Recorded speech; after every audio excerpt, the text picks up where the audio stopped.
বান্দারে, জীবন চলার পথে যদি অভাব পড়স, কারো কাছে ভিক্ষার হাত পাতিস না। আমি রবের হুকুম আসা পর্যন্ত একটু অপেক্ষা করিস।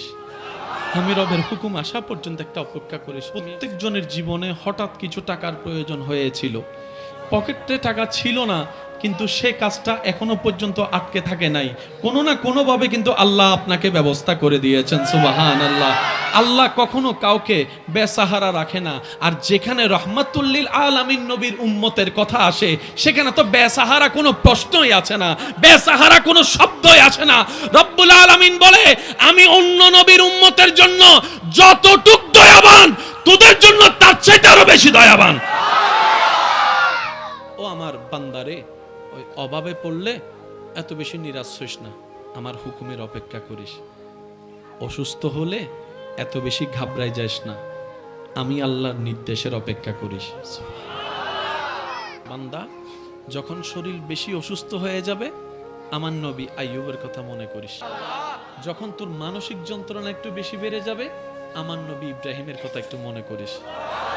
যখন তোর দিক চতুর রাস্তা বন্ধ হয়ে যাবে, চতুর্দিকে তুই অন্ধকার দেখবি, তখন আমার নবী ইউনুসের কথা একটু মনে করিস। আর আমার বান্দা, তোদের জন্য প্রত্যেকটা নবী রাসূলের জীবনীতে আমি আল্লাহ শিক্ষার ব্যবস্থা করে দিয়েছি।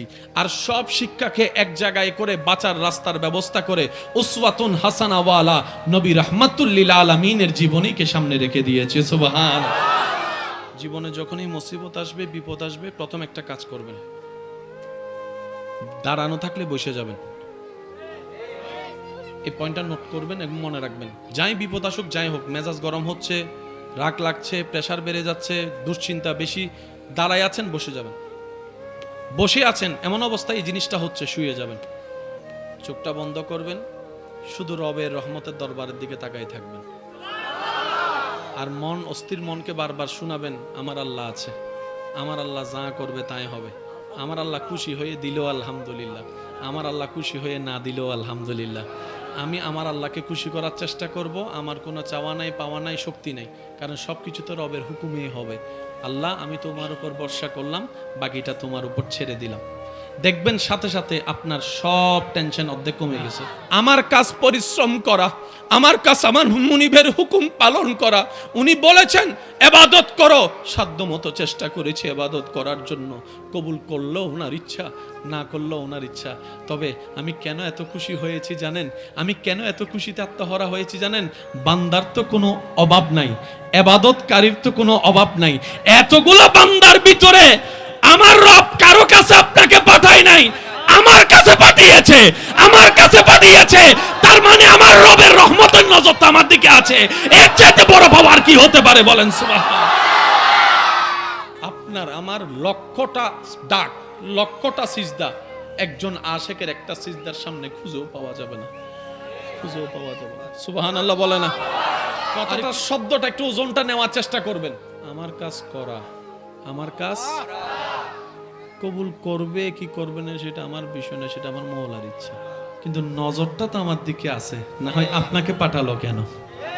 একজন গোলামের জন্য এর চেয়ে বড় পাওয়া কি হতে পারে? মওলার রহমতের নজরটা তো আছে। এই খুশিতে আমি আত্মহারা হয়ে পাগলামি করতেই আছি, খুশিতে যে আমার মওলার নজর তো আছে, মওলার নজর তো আছে, মওলার। সাথে সাথে মুসা নবীকে আল্লাহ তাআলা আবার ইলহাম করলেন, ও মুসা, আমার পাগলা বান্দাটাকে বলো, তার প্রত্যেকটা ইবাদত আমি কবুল করেছি, প্রত্যেকটা ইবাদত কবুল করেছি। শুধু তার এই পাগলামিটার কারণে আমি আল্লাহ তার সমস্ত ইবাদতকে কবুল করে নিয়েছি। তিনি আমাদের রহমান, তিনি আমাদের রহিম। সেজন্য নবী বলেছেন, উম্মত যাই কিছু হোক মন ছোট কইরো না। লা তাকনাতু মির রাহমাতিল্লাহ আয়াতটার দিকে যদি আমরা একটু মনের চোখটা দিয়ে গভীরে যেতে পারি, হাজারটা প্রশ্নের উত্তর আল্লাহ এক আয়াতে দিয়ে দিয়েছেন। রবের ফরমান, বান্দা লা তাকনাতু, কখনোই নিরাশ হইও না। লা তাকনাতু, রব বলছেন বান্দাকে, বান্দারে কখনোই নিরাশ হইস না, কখনোই মন ছোট করিস না, কখনোই মন খারাপ করিস না, কখনোই হতাশ হইস না, কখনোই নিজেকে অবাগা মনে করিস না, কখনোই নিজেকে বেসাহারা মনে করিস না, কখনোই নিজেকে বর্ষাহারা মনে করিস না। মির রাহমাতিল্লাহ, আমি আল্লাহর রহমত থেকে, আমি আল্লাহর রহমত থেকে, আমি আল্লাহর রহমত থেকে কখনোই নিজেকে এটা মনে করিস না যে আমি আল্লাহ তোকে ফেলে দিব। না রে বান্দা, না, আমি ফেলবো না। আমি চাই আমার প্রত্যেকটা বান্দা জান্নাতের মধ্যে চাই। আমি রব চাই আমার প্রত্যেকটা বান্দা জান্নাতের নিয়ামত গুলা নেক। আমি চাই আমার প্রত্যেকটা বান্দা জান্নাতের মধ্যে নাজ নিয়ামতে ভরপুর হয়ে সেই নিয়ামত যা আমি সৃষ্টি করেছি আমার বান্দাদের জন্য সব তারা নেক। এটা আমি রবের চাওয়া। লা তাকনাতু মির রাহমাতিল্লাহ। বান্দারে, যদি দুশ্মন বেড়ে যায়, আত্মীয়র ভিতরেও দুশ্মনের সৃষ্টি হয়ে যায়, রক্তের মানুষও যদি তোর সাথে জুলুম করে, বেঈমানি করে, মন ছোট করিস না। তোদের জীবনের প্রতিটা ক্ষণে কিভাবে মোকাবেলা করবি সেটা প্র্যাকটিক্যাল শিখে নেওয়ার জন্যই আমি প্রত্যেকটা নবীকে এক একটা মুসিবত দিয়ে তোদের জন্য শিক্ষার ব্যবস্থা করে দিয়েছি। সুবহানাল্লাহ। তোদের উপর যখন আপনরা বেশি কষ্ট দিবে, জুলুম করবে, ইউসুফ নবীর জীবনীটা একটু খেয়াল করিস। ইউসুফ নবীর জীবনীটা একটু খেয়াল করিস। বান্দা যেটা রবে সে হারবে, ফেল যাবে, এটা হতে পারে না। রবের বান্দা কখনো হারে না ভাই, রবের বান্দা হারে না। যারা হারে তারা রবের বান্দা না। ওনার আপন রক্তের ভাইয়েরা কি পরিস্থিতি ওনাকে করেছিল যে কুফের মধ্যে ছোট বাচ্চাকে ফেলে দিয়েছে, কিন্তু আমি রব তাদের সে প্ল্যানিংটাকে নষ্ট করে দিয়ে যারা ওনাকে কুফে ফেলে ধ্বংস করে দিতে চেয়েছিল, আমি সেই ইউসুফকে মিশর পর্যন্ত পৌঁছাই দিয়েছি। জগৎ ওনাকে অপরাধী ভেবে, অপরাধী মনে করে জেলখানায় বন্দী বানিয়েছে। ওনার ধৈর্য শুকরের কারণে আমি আল্লাহ ইউসুফ নবীকে রাজার সিংহাসনে বসিয়ে দিয়েছি। কারবালার ময়দানে ইজিদের পিঠ লাগে নাই, ইমাম হুসাইনের পিঠ লেগেছে। ইজিদের মাথা কাটে নাই, ইমাম হুসাইনের সেরে পাক কেটেছে। কিন্তু যখন ইমাম হুসাইনের সে সেরে পাক নিয়ে আসছে পথের মধ্যে, তারা রাখবে কোথায়? জগৎকে তো দেখাইতে হবে, কারণ তারা একটা মিথ্যা প্রপাগান্ডা চালিয়েছিল তখন। সেটা কি? দেশদ্রোহীর সাথে যুদ্ধ বলে একটা প্রপাগান্ডা চালিয়েছিল। কারণ তারা জানে যদি ইমাম হুসাইনের নামটা জানা হয়ে যায় তাদের কারো অস্তিত্ব রাখবে না, সবাই মিলে ইমাম হোসেনের পক্ষে চলে যাবে। এটা তাদের জানা ছিল, নামটা তারা ভিন্ন করে দিয়েছে। এখন জগৎকে দেখানোর জন্য কি করবে? একজন বলে যে একটা কাজ করো, যে মাথাটা কেটেছি আমরা সেটা ওই বর্ষার মধ্যে ঢুকাই দিই। বর্ষার মধ্যে যখন ঢুকাই দিব দূর থেকে মানুষ দেখবে। এবার বর্ষার মধ্যে ওনারা অপমান করার জন্য মাথাটাকে ঢুকাই দিল, তীরের আগায় করতে ওই লাঠিটা উপরে নিয়ে গেল। যারা হত্যা করেছে সবার মাথা নিচে, যাকে শহীদ করেছে ওনার মাথা সবার উপরে। সমঝা করো यार, সমঝা করো। চাইছে মাথাটা নিচু করতে, রবের মর্জি।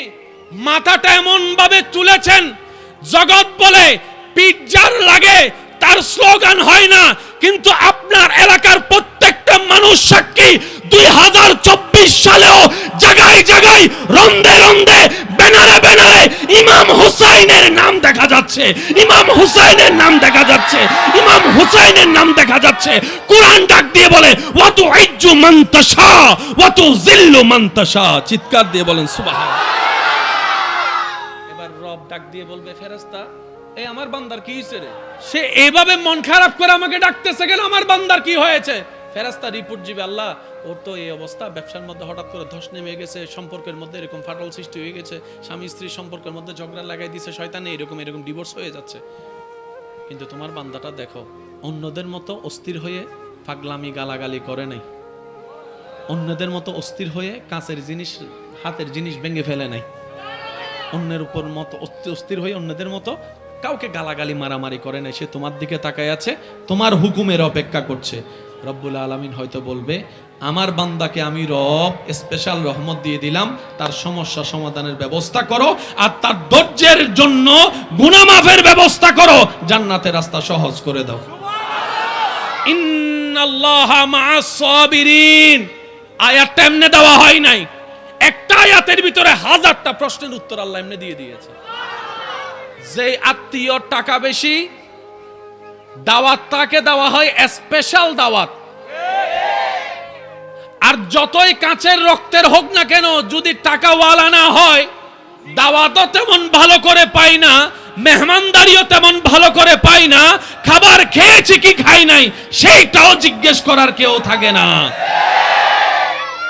সম্পদ যদি একটু ভালো থাকে বারবার এসে জিজ্ঞেস করবে, পায়েস খাবেন, একটু চা খাবেন, একটু একটু একটু চিনি কম দিয়ে চা এনে দিই, না ভাই আমার আর পেটে না না একটু খান না, একটু বসেন না, ওই রুমটার মধ্যে না একদম এসি আছে, আপনি ওখানে গিয়ে আরাম করুন। ওই দূরের আত্মীয়টা, আর যেটা কাছের আত্মীয় সম্পদ তেমন নাই, পাশ দিয়ে গেলেও জিজ্ঞেস করে না, সে আশা নিয়ে বসে থাকে হয়তো আমাকে একটু জিজ্ঞেস করবে, আচ্ছা খাই না খাই অন্তত জিজ্ঞেস তো একটু করুক, মনটা বড় হবে যেন আমার আত্মীয় আমাকে একটু জিজ্ঞেস করেছে। এই আশাটাও আশায়ের মধ্যে থেকে যায়, স্বপ্নটা স্বপ্নের মধ্যে থেকে যায়, কল্পনাটা আর বাস্তবে রূপ নেয় না, কারণ আমরা এখনো পাক্কা মুসলমান হতে পারি। মুসলমান তো সেই জন যেটা নবীর দিন নির্দেশনা মতে জীবন যাপন করে, নিজের পরিবারের খেয়াল রাখে, আত্মীয়র খেয়াল রাখে, শুধু তাই নয় প্রতিবেশীরও খেয়াল রাখে, প্রতিবেশীরও খেয়াল লাগে। নবী রাহমাতুল্লিল আলামিনের হাদিসে পাকের ফরমান হচ্ছে, তুমি যদি পেট ভরে খাও, তোমার প্রতিবেশী যদি ক্ষুধার্ত হয়ে ঘুমায়, তাহলে তুমি আমার উম্মত নও, তুমি আমার উম্মত নও, তুমি আমার উম্মত নও। ইয়া রাসূলুল্লাহ, উনি তো আমার পরিবারেরও কেউ না, আত্মীয় কেউ না। নবী বলে যে যাই হোক না কেন, তোমার ঘরের প্রতিবেশী তো, তোমার রবের বান্দা তো, আমি নবীর উম্মত তো, সুতরাং তুমি যেখানে আপন পর করেছো তোমার সিদ্ধান্ত অনুযায়ী তুমি আমার উম্মত হতে পারো না। সম্পর্ক করো হাদিস মোতাবেক, আল হুব্বু ফিল্লাহ ওয়াল বুগযু ফিল্লাহ। চিৎকার দিয়ে বলেন সুবহান। কেন পালন করতে হবে? আমি পালন করার চেষ্টা করব আমি বাঁচার জন্য, আপনি পালন করার চেষ্টা করবেন আপনি বাঁচার জন্য। যার যার কবর, ভাই একটু বলেন না ভাইয়া, যার যার কবর, আমার কবর আপনি নাই, আপনার কবর আমি নাই, যেহেতু ইয়া নফসি ইয়া নফসি, যার যার লাকি সে যে গোছাতে পারে সেই সবচাইতে বড় বুদ্ধিমান। কথা বলেন ঠিক কি না? নবী রাহমাতুল্লিল আলামিনের ওই যে বললাম বান্দা, সাধারণ বান্দার আশেক বান্দা। আচ্ছা একটু কল্পনা করেন তো, ফেরেশতা গিয়ে আল্লাহর হাবিবকে আপনার নাম শোনাচ্ছে, একটু কল্পনা করেন তো, নবীজির কান মুবারকে আপনার নাম যাচ্ছে, নবীজির চোখ মুবারকে আপনার আমার মতো গুনাহগারের চেহারা যাচ্ছে, আপনি পড়ার কারণে নবীজির জানার মধ্যে আপনার বাবার নামটা জানা হচ্ছে, আপনার পরিবারের নাম জানা হচ্ছে। কে শুনছেন আপনার নাম? আল্লাহর হাবিব নবী। কোন নবী? যিনি আঙ্গুল তুললেই আল্লাহ আসমানের চাঁদকে দুই টুকরো করে দেন, যিনি দোয়া করলে, রবের দরবারে ফরিয়াদ করলে ডুবন্ত সূর্যকে রব্বুল আলামিন আবার তুলে দেন, যিনি আদমেরও নবী, মূসারও নবী, কুল পয়গম্বরের ইমাম নবী, যিনি মেরাজওয়ালা নবী, ওই নবী আপনার নাম শুনছেন। আশেক তো সেখানেই পাগল হয়ে যায়। আশেক বলে যে এর চাইতে বড় সৌভাগ্য আর কি হতে পারে। মনে রাখবেন ভাই, সাধারণ বান্দাদের বিচার কঠিন হবে, আশেকদের বিচার সহজ হবে। কারণ যার প্রেম যত বেশি গভীর হবে রবের সাথে, নবীর সাথে, তার রাস্তা তত বেশি সহজ হবে। আমরা যে যাই কিছুই করি না কেন, সব কাকে খুশি করার জন্য? আল্লাহ যদি আমাদের ইবাদত কবুল না করে, এর চাইতে বড় দুর্ভাগ্য আমাদের আর কিছু হবে? মানে পরিশ্রমও করলাম বেতনও পেলাম না, এরকম একটা বিষয় দাঁড়াবে। এটা হচ্ছে সাধারণ বান্দা যারা আফসোস করতে করতে যায়, কিন্তু আশেক বান্দাদের রূপটাই হচ্ছে ভিন্ন। আমি শুধু আপনাদের একটু মনোযোগ নিব। মুসা আলাইহিস সালামের একজন উম্মত দীর্ঘদিন যাবত পাহাড়ের মধ্যে নীরবতায় আল্লাহর ইবাদত করতে লাগলেন। খাওয়া দাওয়া যা যা আছে সবকিছু কমিয়ে শুধু আল্লাহর ইবাদত, ইবাদত, ইবাদত, শুধু রবকে খুশি করার জন্য। মুসা নবী তো জানেন সবাই, আল্লাহ পাক ওনাকে কথা বলার তৌফিক দান করেছেন। মুসা নবীকে আল্লাহ পাক বললেন, ও মুসা, অমুক পাহাড়ে যাও, দীর্ঘদিন যাবত আমার একজন বান্দা তোমার উম্মত আমাকে রাজি করার জন্য দিনের পর দিন, রাতের পর রাত জেগে জেগে শুধু ইবাদত করতেই আছে, ইবাদত করতেই আছে, নামাজ পড়তেই আছে, সিজদা দিতেই আছে। তুমি একটু আমার পক্ষ থেকে তার কাছে যাও, তাকে গিয়ে বলো তার এতদিনের করা চেষ্টা, ইবাদত, এক সেকেন্ডের ইবাদতও আমি আল্লাহ কবুল করি নাই, এতদিনের ইবাদত, 70 বছরের ইবাদত আমি কবুল করি। মুসা নবী কথাটা শুনে চোখের পানি ছেড়ে দিলেন। হাজার হলো তো ওনার উম্মত, হাজার হলো তো ওনার উম্মত। মুসা নবী বলে, আল্লাহ একটা সিজদাও পছন্দ হয় না, আল্লাহ একটা ডাকও পছন্দ হয় নাই তার। আল্লাহ পাক বলে যে হয় নাই, তাকে গিয়ে বলো তার একটা ইবাদত আমার পছন্দ হয় নাই। মুসা নবী মন খারাপ করে আল্লাহর দেখানো পথে ওনাকে গেলেন, ওনার ওখানে গেলেন, যাওয়ার পরে দেখলেন উনি ইবাদতের মধ্যে মশগুল হয়ে আছেন। মুসা নবী অপেক্ষা করতে লাগলেন, উনি ইবাদত শেষ করার পর মুসা নবীকে দেখেই অবাক হয়ে বসা থেকে দাঁড়িয়ে সালাম দেওয়া শুরু করলেন।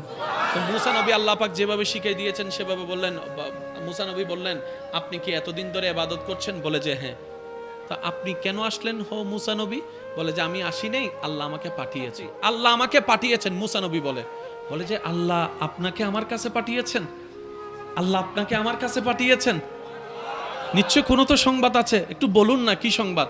বলে যে তুমি যে এত বছর ইবাদত করছো, আল্লাহ পাক তোমাকে জানাই দিতে বলেছেন তোমার এক সেকেন্ডের ইবাদতও আল্লাহ পছন্দ করে নাই, এক সেকেন্ডের ইবাদতও আল্লাহ কবুল করে নাই, এক সেকেন্ডের ইবাদতও আল্লাহ নিজের কাছে রাখে নাই, এক সেকেন্ডের ইবাদতও আল্লাহ তোমার কবুল করে নাই। এই কথা বলতে দেরি ওই আশেক শুনেই পাগলের মতো খুশিতে লাফানো শুরু করছে। মুসা নবী ওনার অবস্থা দেখে বলে, তুমি কি পাগল হয়ে গেলা? আরে ইবাদত করেছো, পরিশ্রম করেছো, পারিশ্রমিক যদি না পাও কান্নাকাটি করো, রাজি করানোর চেষ্টা করো, এ না করবা, তুমি খুশিতে লাফাচ্ছ, ব্যাপার কি? তখন উনি বলে, ও নবী মুসা, বেয়াদবি মাফ করবেন, আমি হচ্ছি বান্দা, তিনি আমার আল্লাহ, তিনি আদেশদাতা, আমি গোলাম, গোলামি করে না আমার দায়িত্ব, আমার কাজ আমি করেছি, ওনার মন চাইলে কবুল করুক, মন চাইলে কবুল না করুক, এটা আমার দেখার বিষয় না, আমার কাজ পরিশ্রম করা, আমার কাজ আমার মুনিবের হুকুম পালন করা। উনি বলেছেন ইবাদত করো, সাধ্যমতো চেষ্টা করেছি ইবাদত করার জন্য, কবুল করলো ওনার ইচ্ছা, না করলো ওনার ইচ্ছা। তবে আমি কেন এত খুশি হয়েছি জানেন? আমি কেন এত খুশিতে আত্মহারা হয়েছি জানেন? বান্দার তো কোনো অভাব নাই, ইবাদতকারীর তো কোনো অভাব নাই। এতগুলো বান্দার ভিতরে আমার রব কারো কাছে আপনাকে পাঠায় নাই, আমার কাছে পাঠিয়েছে। তার মানে আমার রবের রহমতের নজরটা আমার দিকে আছে। এর চাইতে বড় পাওয়ার কি হতে পারে বলেন সুবহানাল্লাহ। আপনার আমার লক্ষটা ডাক, লক্ষটা সিজদা একজন আশেকের একটা সিজদার সামনে খুঁজেও পাওয়া যাবে না। সুবহানাল্লাহ বলে না? কথাটা শব্দটা একটু ওজনটা নেওয়ার চেষ্টা করবেন। আমার কাজ করা, আমার কাজ কবুল করবে কি করবে না সেটা আমার বিষয় না, সেটা আমার মওলার ইচ্ছা। কিন্তু নজরটা তো আমার দিকে আছে, না হয় আপনাকে পাঠালো কেন? একজন গোলামের জন্য এর চেয়ে বড় পাওয়া কি হতে পারে? মওলার রহমতের নজরটা তো আছে। এই খুশিতে আমি আত্মহারা হয়ে পাগলামি করতেই আছি, খুশিতে যে আমার মওলার নজর তো আছে। সাথে সাথে মুসা নবীকে আল্লাহ তাআলা আবার ইলহাম করলেন, ও মুসা, আমার পাগলা বান্দাটাকে বলো তার প্রত্যেকটা ইবাদত আমি কবুল করেছি, শুধু তার এই পাগলামিটার কারণে আমি আল্লাহ তার সমস্ত ইবাদতকে কবুল করে নিয়েছি। তিনি আমাদের রহমান, তিনি আমাদের রহিম। সেজন্য নবী বলেছেন, উম্মত যাই কিছু হোক মন ছোট কইরো না, লা তাকনাতু মির রাহমাতিল্লাহ। আয়াতটার দিকে যদি আমরা একটু মনের চোখটা দিয়ে গভীরে যেতে পারি, হাজারটা প্রশ্নের উত্তর আল্লাহ এক আয়াতে দিয়ে দিয়েছেন। রবের ফরমান, বান্দা লা তাকনাতু, কখনোই নিরাশ হইও না। লা তাকনাতু, রব বলছেন বান্দাকে, বান্দারে কখনোই নিরাশ হইস না, কখনোই মন ছোট করিস না, কখনোই মন খারাপ করিস না, কখনোই হতাশ হইস না, কখনোই নিজেকে অবাগা মনে করিস না, কখনোই নিজেকে বেসাহারা মনে করিস না, কখনোই নিজেকে বর্ষাহারা মনে করিস না।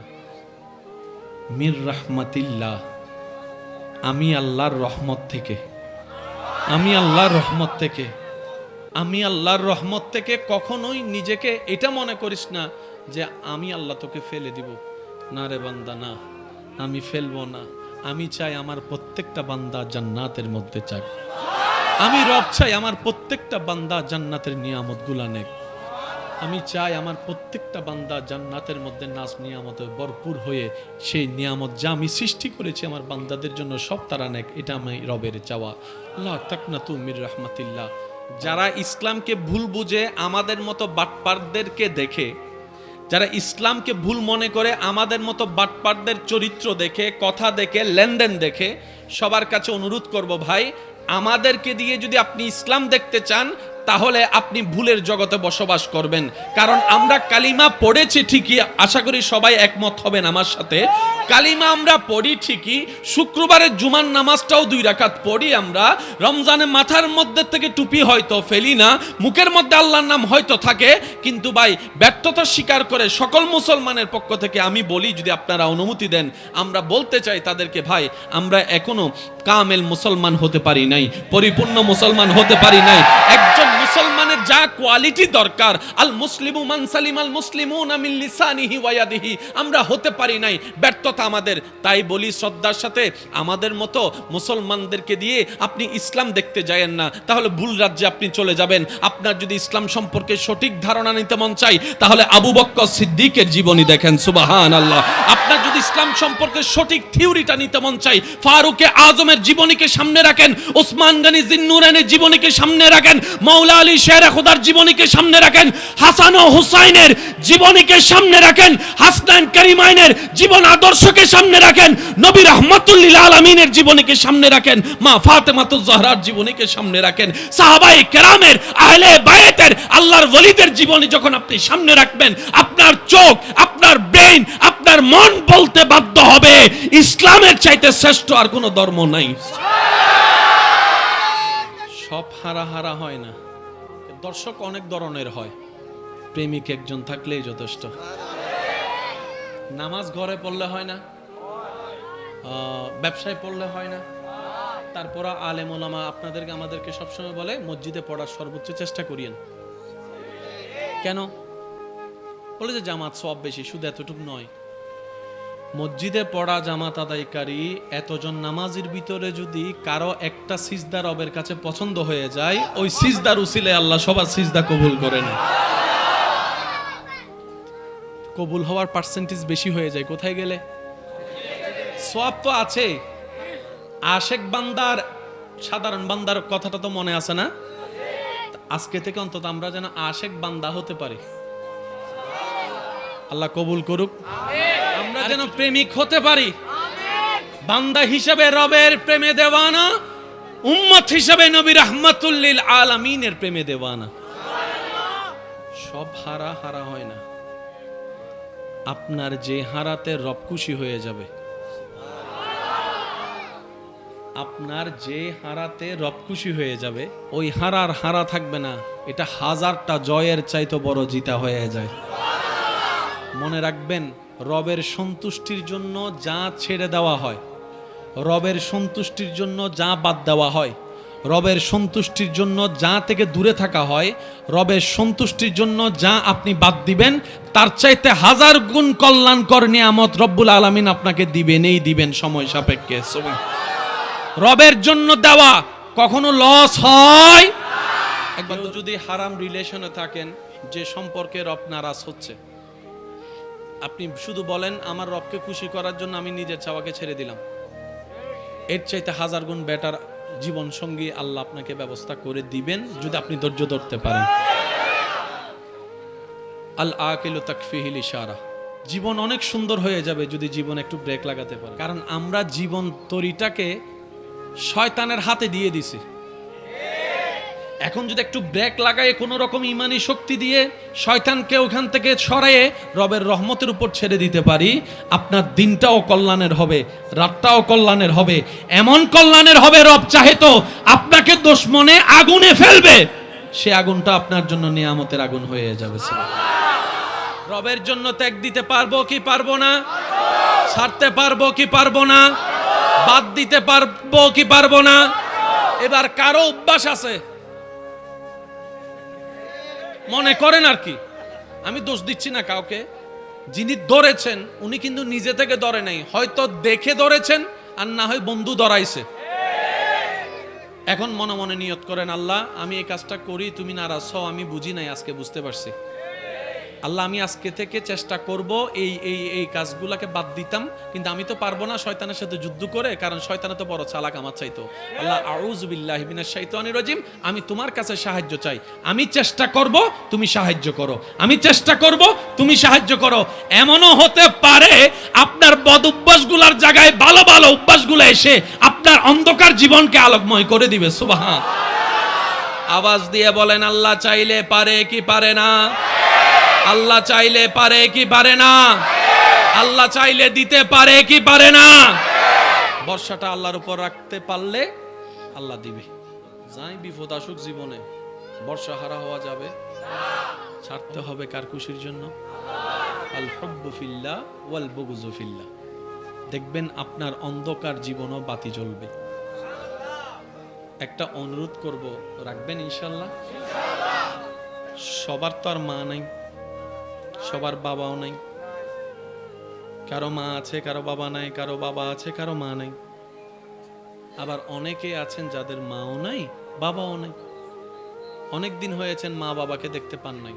থাকতে হয়তো সেবা করার তেমন সুযোগ পাই না, কিন্তু হারানোর পরে মনটা কাঁদে। যখন মা তুমি ছিলা, পকেটে টাকা ছিল না, আমের সিজনে আম কিনে খাওয়াইতে পারি নাই তোমাকে। আজকে মা পকেটে টাকা অনেক আছে বাবা, কিন্তু আজকে তুমি নাই, তুমি নাই, তুমি নাই। এরকম হাজার আফসোস করনেওয়ালা মা সন্তান, বাবার সন্তান এখানে আছে। মা বাবাকে যদি দেখতে মন চায়, আমি অনুরোধ করে বলি, ইচ্ছা করলে নিবেন। আপনারা যত ভাই বোন আছেন সবাই এক জায়গায় বসবেন। 5 মিনিটের জন্য হলো সব ভাই বোন এক জায়গায় বসবেন। মাও কবরে, বাবাও কবরে। আপনারা যখন সব ভাই বোন এক জায়গায় বসবেন, আপনি একটু ঠান্ডা মাথায় খেয়াল করলে দেখবেন কারো চোখে মায়ের চোখ বেশি উঠছে, কারণ নাকটা মায়ের নাকের সন্ধান দিচ্ছে, কারো হাসিটা মায়ের হাসির অনুরূপ হয়েছে, কারো বলাটা বাবার আওয়াজটাকে মনে করাই দিচ্ছে, কারো হাত লাড়াটা বাবার সে শাসনটাকে মনে করাই দিচ্ছে। আপনারা সব ভাই বোন এক জায়গায় হবেন, দেখবেন আপনার নিজের মন বলবে, সব ভাই বোন এক জায়গায় হওয়ার কারণে মনে হচ্ছে আমার মা বাবাও এখানে আছে। যারা স্বামীরা আছেন, স্ত্রীরা আছেন, আমার আবদার করে কথা বলে যাচ্ছিস, নেওয়ার চেষ্টা করবেন। এক ছাদের নিচে থাকলে অনেক কিছু হয়, হচ্ছে, হবে। সুখের আশায় যেখানে যাওয়ার চিন্তা করতেছেন সেখানেও যে একদম সুখের ফ্যাক্টরি আছে, বিষয়টা তা নয়। সুখী যদি হতে চান গাছতলাও হতে পারবেন। যদি সুখ না থাকে রাজপ্রাসাদও সুখ। তাহলে আপনিও জানেন, আমিও জানি, সুখ আসে কার পক্ষ থেকে? তাহলে একটা কাজ করেন, স্বামীরও ভুল আছে না নাই? বউয়েরও ভুল আছে না নাই? হাঁটতে, বসতে, চলতে, চাইতে আমাদের সবারই তো ভুল আছে। আল্লাহর কাছে তওবা করে ফেলেন দোনোজনে, আল্লাহ আমরা পারতেছি না চালাইতে, এবার তুমি চালাও। আমি স্বামী হয়ে স্যালেন্ডার করলাম, উনি বলবে যে আমি বউ হয়ে স্যালেন্ডার করলাম, তোমার রহমতের ভিক্ষা চাচ্ছি। আল্লাহ আমরা আলাদা হয়ে গেলে বাচ্চাগুলো আলাদা হয়ে যাবে, জীবন নষ্ট হয়ে যাবে। আল্লাহ তোমার ইচ্ছার উপর ছেড়ে দিলাম। দেখবেন আপনারা দুইজন তওবা করে রবের কাছে সাহায্য চাইতে থাকবেন, আপনাদের বাঙ্গা ঘরটাকে আলোকময় শান্তির ঘর রব্বুল আলামিন নিজেই ব্যবস্থা করে দিবেন। সুবহানাল্লাহ। রব যখন শান্তি দিতে চায়, ফেরাউনের ঘরে আসিয়া, রব যখন শান্তি দিতে চায় মিস্টার ফেরাউনের ঘরে উনার প্রেমিক বান্দি আসিয়াকেও শান্তির ব্যবস্থা করে দেন। আর রব যদি শান্তি দিতে না চায়, নমরুদের মতো রাজপ্রাসাদের মধ্যে থেকেও জুতার বাড়ি। বুঝতে পারছি কথা? আমাদের মেইন কানেকশনটা লাগবে কার সাথে? আল্লাহর সাথে লাগবো কিভাবে? আল্লাহ সেই জন্য আমাদের কাজটা সহজ করার জন্য আল্লাহ নিজের পক্ষ থেকে মনোনীত যাকে পাঠিয়েছেন তিনিই হচ্ছে নবী রাহমাতুল লিল। রব বলে যে কানেকশন যদি আমার সাথে লাগাতে চাও, আগে তোমার কানেকশনটা নবীর সাথে লাগাও, ওই নবী সময় সুযোগ বুঝে তোমার কানেকশনটা আমি রবের রহমতের সাথে লাগাই দিবে। এই কানেকশনটা লাগানোর জন্য নামাজের দরকার, বড়দেরকে সম্মানের দরকার, ছোটদেরকে স্নেহ করার দরকার, অযথা কথা বলা থেকে মুখকে হেফাজত করার দরকার। চলার পথে, হাঁটার পথে চোখ তো অনেক দিকে যাবে, যাওয়ার পরও চোখকে কন্ট্রোল করে কন্ট্রোল রাখার দরকার, মেজাজকে কন্ট্রোল করার দরকার, হাতকে কন্ট্রোল করার দরকার। তর্ক ছিল, আছে, থাকবে, ঝগড়া ছিল, আছে, থাকবে, কিন্তু ঝগড়া তর্কে এই পর্যন্ত আমার দেখায় কোনো সমাধান আমি দেখি নাই। আপনি দেখেছেন কিনা আমার জানা নাই। তর্কে ঝগড়ায় সময় নষ্ট হওয়া ছাড়া, বন্ধুত্ব শত্রু হওয়া ছাড়া, আপন পর হওয়া ছাড়া, আত্মীয়তার বন্ধন ছিন্ন হওয়া ছাড়া, কাছের মানুষ দূরে যাওয়া ছাড়া আর কোনো লাভ হয়েছে বলে দেখা যায়? ইসলাম প্রতিষ্ঠিত হয়েছে তর্ক দিয়ে নয়, মোহাব্বত দিয়ে। ইসলামের শুরুটা আমাদের নবীকে দিয়ে হয় নাই, ইসলামের শুরুটা হয়েছে আদম নবী দিয়ে। ইসলামের শুরুটা হয়েছে আদম নবীকে দিয়ে, কমপ্লিট হয়েছে আমাদের নবীকে দিয়ে। সেজন্য নবীজির কাছে যে আয়াতটা আল্লাহ নাজিল করেছেন, ওই আয়াতের দিকে যদি মনের চোখ দিয়ে একটু দেখা যায়, তাহলে আপনার কাছে সবকিছু ক্লিয়ার হয়ে যাবে। সেটা কি? রব্বুল আলামিন বলে, আল-ইয়াওমা আকমালতু লাকুম দীনাকুম ওয়া আতমামতু আলাইকুম নিয়ামাতি। ও হাবিব নবী রাহমাতুল লিল আলামিন, আজকের দিনে আমি আল্লাহ দিনকে পরিপূর্ণ ঘোষণা করলাম। তো পরিপূর্ণ শব্দ আসে কোথায়? যেটার কাজ আগে থেকে শুরু হয়। কমপ্লিট শব্দ আসে কোথায়? যেটার কাজ আগে থেকে শুরু হয়। রব্বুল আলামিন বলছেন, আদম নবীকে দিয়ে ধর্ম ইসলাম যেটা শুরু করেছি, আপনি নবীর আমলে সেটাকে আমি কমপ্লিট ঘোষণা করে দিলাম। কি সৌভাগ্য দেখেন, আমরা সেই নবীর উপর দরুদ পড়ি, পড়ার চেষ্টা করি যার উপর স্বয়ং আল্লাহ নিজে দরুদ পড়েন। আর একটু জোরে বলি না? আল্লাহ আমাদেরকে সুযোগ দিয়েছেন পড়ার। ইন্নাল্লাহা ওয়া মালাইকাতাহু ইউসাল্লুনা কন্টিনিউয়াস ইউসাল্লুনা আলান নবী। জোরে বলেন আলান নবী। শব্দটা একটু খেয়াল করবেন, আলান নবী, আলা রাসূল নয়, সুবহানাল্লাহ। আলান নবী, আলান নবী। নবী কাকে বলে? নবী হওয়ার শর্ত কি কি? রাসূল কাকে বলে? রেজাল কাকে বলে? রজুল কাকে বলে? নবী কাকে বলে? ইয়া আইয়ুহাল্লাযীনা আমানু, রব বলছেন আমি পড়ি, আমার নিষ্পাপ ফেরেশতারাও পড়ে। ইয়া আইয়ুহাল্লাযীনা আমানু, ও ঈমান ওয়ালো তুম ভি পড়ো। খামোশ মত রহনা, তুম ভি পড়ো। নির্দেশ কার? কাদের উপর? মুমিনের উপর। কাদের উপর? এবার মুমিন নির্দেশটা পাওয়ার পরে দরুদ পড়া শুরু করছে। আপনি দরুদ ইব্রাহিমটাই নেন, আল্লাহুম্মা সাল্লি আলা সাইয়্যিদিনা মুহাম্মদ। হাজারবার দরুদ পড়েছি আমরা, কখনো খেয়াল করেছি দরুদের অর্থটা কি? দরুদ পড়ে যদি একবার, নবীর ভাষ্য মোতাবেক তার জন্য সওয়াব বরাদ্দ হয় 10টা। ওই একবার পাঠ করনেওয়ালা দরুদের কারীর উপরে গুনাহ মাফ হয় 10টা, মর্যাদা বাড়ানো হয় 10টা। এবার বলুন দরুদ কয়বার? ফায়দা কয়টা? দরুদ কয়বার? একবার দরুদ 30টা ফায়দা। আরো চমৎকার উপহার হচ্ছে, নবী বলেন আমার উম্মত দরুদ পড়ে, আমি নবী তা শুনি। যে আমার উপর দরুদ পড়ে তার নামও জানি, তার বাবার নামও জানি, তার ঠিকানাও জানি। একটা হচ্ছে সাধারণ বান্দা আর একটা হচ্ছে আশেক বান্দা। একটা হচ্ছে সাধারণ বান্দা, যেমন আমরা যেদিকে লাভ দেখি সেদিকে ফাল মারি। লাভ যদি থাকে দুশমনের সাথেও বন্ধুত্ব রাখি, আর যদি লাভ না থাকে নিজের ভাইয়ের চেহারাও দেখতে রাজি। এটা হচ্ছে আমরা। জান্নাতে যাওয়ার ইচ্ছা আছে নি সবার? জান্নাতে যাওয়ার রাস্তাটার নামই হচ্ছে ইসলাম। জান্নাতে যাওয়ার যে রাস্তা, ওই রাস্তা যেটাকে সিরাতে মুস্তাকিম বলে, ওই সিরাতে মুস্তাকিম রাস্তাটার নামই হচ্ছে ইসলাম। শুরুটা দুনিয়ায়, ইসলামের রাস্তার শেষটা হচ্ছে জান্নাতের দরজায়। মনে থাকবে ইনশাআল্লাহ। এখানে চলতে রাস্তায় গাড়ি চলতে পাক্কা ড্রাইভার লাগবে কি লাগবে না? আপনি যদি সামনে ট্রাক একটা আসতে দেখে আপনি ওভারটেক করছেন একটা গাড়িকে, ট্রাক একটা আসতে দেখে যদি বলেন আগে হবে, বলেন না হবে, রিস্ক আছে না নাই? আপনাকে সতর্ক থাকতে হবে। যিনি চালাচ্ছেন উল্টা পথে আসছেন, ওনাকেও সতর্ক রাখতে হবে। পাক্কা রাস্তার মধ্যে যদি ড্রাইভার হওয়া না যায়, যে কোনো মুহূর্তে অ্যাক্সিডেন্ট হওয়ার সম্ভাবনা। সেজন্য যখন নতুন ড্রাইভার রাস্তায় নামে গাড়ি চালান শিখে, পাক্কা ড্রাইভার পাশে পাক্কা ড্রাইভার পাশে।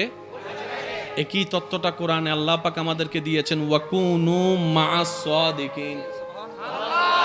এর আগে আল্লাহ পাক বলছেন, ইয়া আইয়ুহাল্লাযিনা আমানু, ও নামাজিরা, ও রোজাদাররা, ও হাজিগণ, ও জাকাতিগণ, জাকাত দেনওয়ালাগণ, তোমরা যা করছো জান্নাত পাওয়ার জন্য যে সওয়াব, শয়তান মুহূর্তে তোমাদেরকে ট্র্যাপে ফেলে অ্যাক্সিডেন্ট করাই দিতে পারে। শয়তানের সেই পদাঙ্গ অনুসরণ করে তোমরাও ভালো ধরতে গিয়ে খারাপ ধরে ফেলতে পারো, আলোর মধ্যে যেতে গিয়ে তুমি হয়তো অন্ধকারে চলে যেতে পারো। শয়তানের ট্র্যাপ যারা বুঝে, আমি রবকে খুশি করে প্রিয় বান্দা হয়েছে, এমন প্রিয় বান্দা খুঁজে তাদের সাথে বন্ধুত্ব করো, চলতে থাকো। সুবহানাল্লাহ। আমি আমার ভালোর কথা ভাববো, আপনি আপনার ভালোর কথা ভাবেন। আপনার আমার দিকে তাকানোর দরকার নাই, আমার আপনার দিকে তাকানোর দরকার নাই। হ্যাঁ, হাসরের ময়দানে সবাই একসাথে যেন উঠতে পারি, জান্নাতের রাস্তায় যেন নবীর পিছনে যেতে পারি, আল্লাহ সেই তৌফিক দান করুন।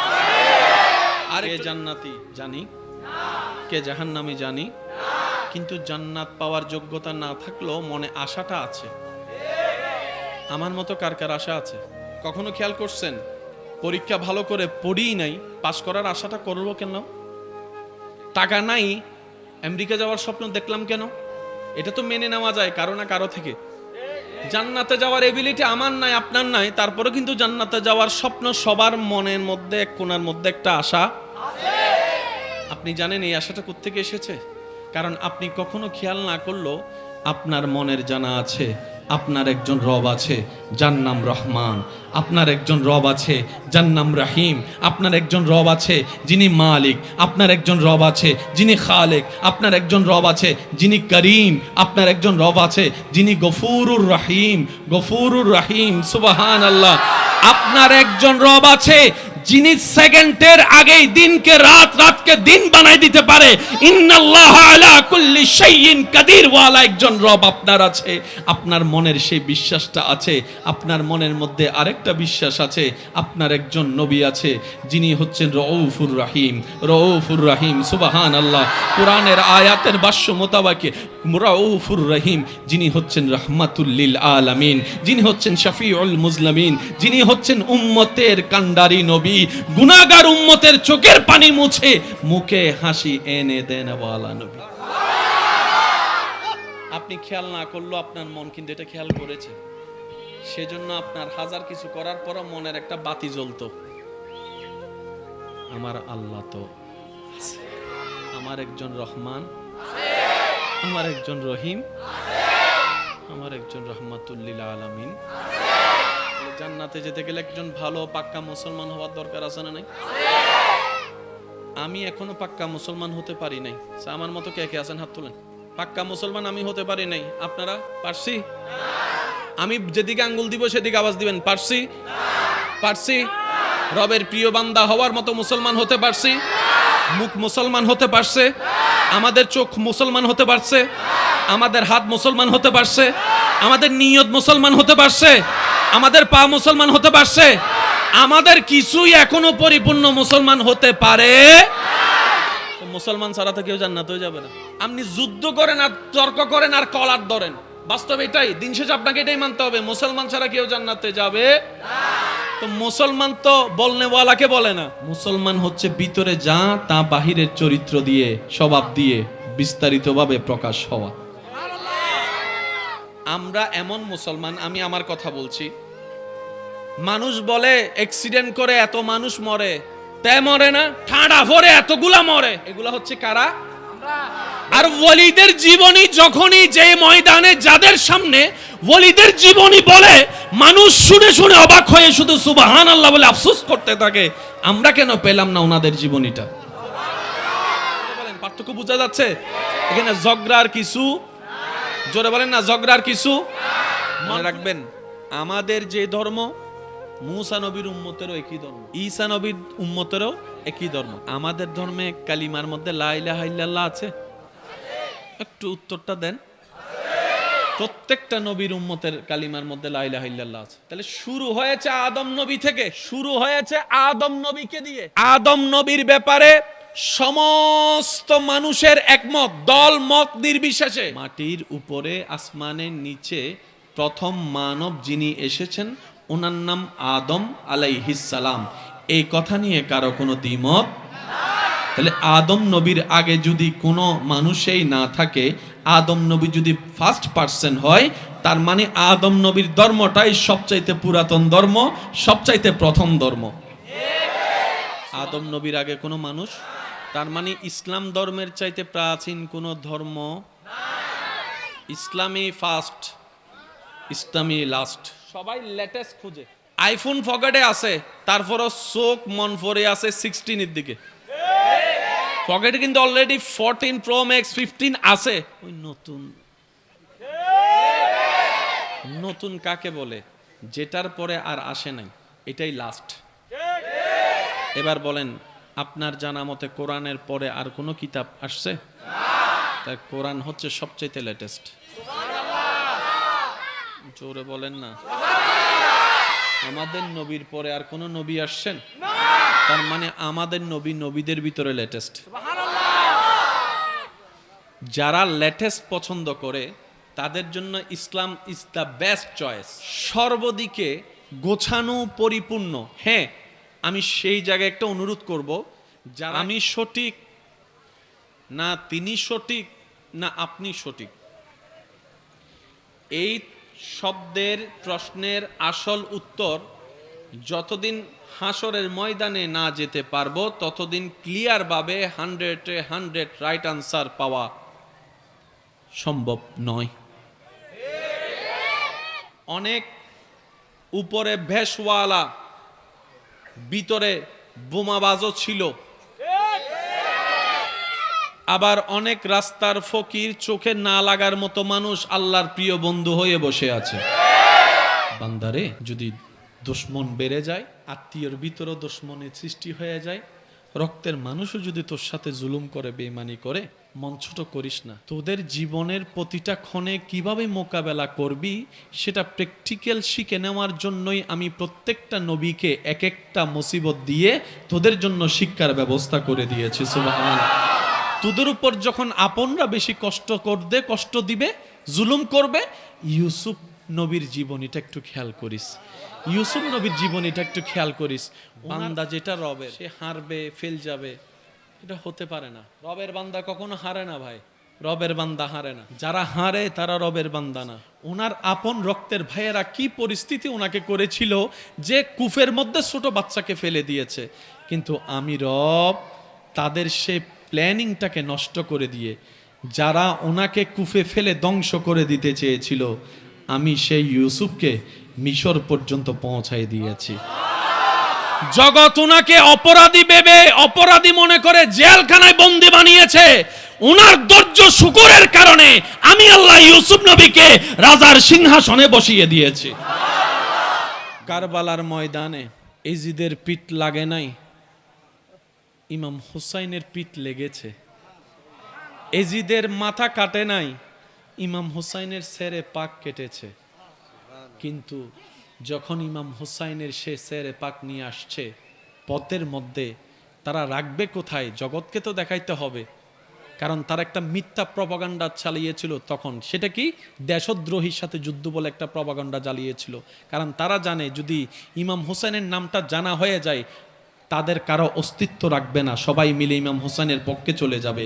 এটা তাদের জানা ছিল, নামটা তারা ভিন্ন করে দিয়েছে। এখন জগৎকে দেখানোর জন্য কি করবে? একজন বলে যে একটা কাজ করো, যে মাথাটা কেটেছি আমরা সেটা ওই বর্ষার মধ্যে ঢুকাই দিই। বর্ষার মধ্যে যখন ঢুকাই দিব দূর থেকে মানুষ দেখবে।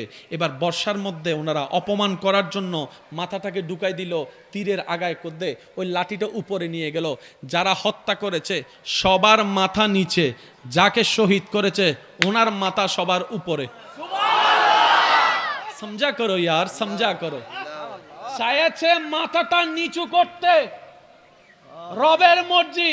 মাথাটা এমন ভাবে তুলেছেন, জগৎ বলে পিজ্জার লাগে, তার স্লোগান হয় না, কিন্তু আপনার এলাকার প্রত্যেকটা মানুষ সাক্ষী 2024 সালেও জায়গায় জায়গায় রন্দে রন্দে ব্যানারে ব্যানারে ইমাম হুসাইনের নাম দেখা যাচ্ছে, ইমাম হুসাইনের নাম দেখা যাচ্ছে, ইমাম হুসাইনের নাম দেখা যাচ্ছে। কোরআন ডাক দিয়ে বলে ওয়াতু ইজ্জু মান তাশা ওয়াতু জিল্লু মান তাশা। চিৎকার দিয়ে বলেন সুবহানাল্লাহ। এবার রব ডাক দিয়ে বলবে, ফেরেশতা এই আমার বান্দার কি হয়েছে রে? সে এইভাবে মন খারাপ করে আমাকে ডাকতেছে কেন? আমার বান্দার কি হয়েছে? ফেরেশতা রিপোর্ট দিবে, আল্লাহ ওর তো এই অবস্থা, ব্যবসার মধ্যে হঠাৎ করে ধস নেমে গেছে, সম্পর্কের মধ্যে এরকম ফাটল সৃষ্টি হয়ে গেছে, স্বামী স্ত্রীর সম্পর্কের মধ্যে ঝগড়া লাগাই দিছে শয়তানে, এরকম ডিভোর্স হয়ে যাচ্ছে। কিন্তু তোমার বান্দাটা দেখো অন্যদের মতো অস্থির হয়ে পাগলামি গালাগালি করে নাই, অন্যদের মতো অস্থির হয়ে কাঁচের জিনিস হাতের জিনিস ভেঙে ফেলে নাই, অন্যের উপর মতো অস্থির হয়ে অন্যদের মতো কাউকে গালাগালি মারামারি করে নাই। সে তোমার দিকে তাকায় আছে, তোমার হুকুমের অপেক্ষা করছে। রব্বুল আলামিন হয়তো বলবে, আমার বান্দাকে আমি রব স্পেশাল রহমত দিয়ে দিলাম, তার সমস্যা সমাধানের ব্যবস্থা করো, আর তার ধৈর্যের জন্য গুনাহ মাফের ব্যবস্থা করো, জান্নাতের রাস্তা সহজ করে দাও। ইন্নাল্লাহা মা'আস সাবিরিন আয়াতটা এমনি দেওয়া হয় নাই, একটা আয়াতের ভিতরে হাজারটা প্রশ্নের উত্তর আল্লাহ এমনি দিয়ে দিয়েছে। যে আত্মীয় টাকা বেশি, দাওয়াত তাকে দেওয়া হয় স্পেশাল দাওয়াত। আর যতই কাঁচের রক্তের হোক না কেন, যদি টাকাওয়ালা না হয়, দাওয়াতও তেমন ভালো করে পাই না, মেহমানদারিও তেমন ভালো করে পাই না, খাবার খেয়েছি কি খাই নাই সেইটাও জিজ্ঞেস করার কেউ থাকে না।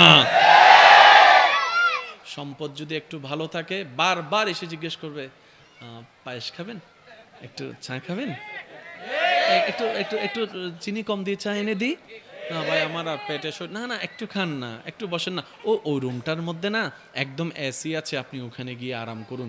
ওই দূরের আত্মীয়টা, আর যেটা কাছের আত্মীয় সম্পদ তেমন নাই, পাশ দিয়ে গেলেও জিজ্ঞেস করে না, সে আশা নিয়ে বসে থাকে হয়তো আমাকে একটু জিজ্ঞেস করবে, আচ্ছা খাই না খাই অন্তত জিজ্ঞেস তো একটু করুক, মনটা বড় হবে যেন আমার আত্মীয় আমাকে একটু জিজ্ঞেস করেছে। এই আশাটাও আশায়ের মধ্যে থেকে যায়, স্বপ্নটা স্বপ্নের মধ্যে থেকে যায়, কল্পনাটা আর বাস্তবে রূপ নেয় না, কারণ আমরা এখনো পাক্কা মুসলমান হতে পারি। মুসলমান তো সেই জন যেটা নবীর দিন নির্দেশনা মতে জীবন যাপন করে, নিজের পরিবারের খেয়াল রাখে, আত্মীয়র খেয়াল রাখে, শুধু তাই নয় প্রতিবেশীরও খেয়াল রাখে, প্রতিবেশীরও খেয়াল লাগে। নবী রাহমাতুল্লিল আলামিনের হাদিসে পাকের ফরমান হচ্ছে, তুমি যদি পেট ভরে খাও, তোমার প্রতিবেশী যদি ক্ষুধার্ত হয়ে ঘুমায়, তাহলে তুমি আমার উম্মত নও, তুমি আমার উম্মত নও, তুমি আমার উম্মত নও। ইয়া রাসূলুল্লাহ, উনি তো আমার পরিবারেরও কেউ না, আত্মীয় কেউ না। নবী বলে যে যাই হোক না কেন, তোমার ঘরের প্রতিবেশী তো, তোমার রবের বান্দা তো, আমি নবীর উম্মত তো, সুতরাং তুমি যেখানে আপন পর করেছো তোমার সিদ্ধান্ত অনুযায়ী তুমি আমার উম্মত হতে পারো না।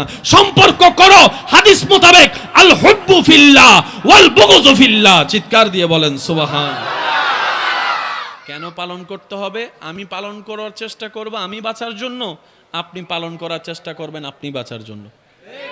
যার যার কবর, ভাই একটু বলেন না ভাইয়া, যার যার কবর, আমার কবর আপনি নাই, আপনার কবর আমি নাই, যেহেতু ইয়া নফসি ইয়া নফসি, যার যার লাকির শেষে যে গোছাতে পারে সেই সবচাইতে বড় বুদ্ধিমান। কথা বলেন ঠিক কিনা?